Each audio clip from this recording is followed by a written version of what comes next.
abafu tebalina mirimu gye batambuza, abalamu be batambuza emirimu. Nolwekyo nkwegayiridde bingi bye weetaaga, naye ekirabo ky'obulamu tokibuusa maaso kwagalamu bintu birala. Ebirala bigenda kujja.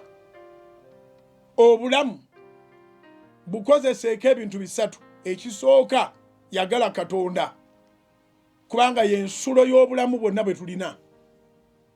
God is the source of life. So, love God. Put your trust in God. Obwesige bwo buteeke mu Katonda. Obwesige bwo buteeke mu Katonda. Yagala Katonda, obwesige bwo buteeke mu Katonda, siima Katonda, weebase Katonda.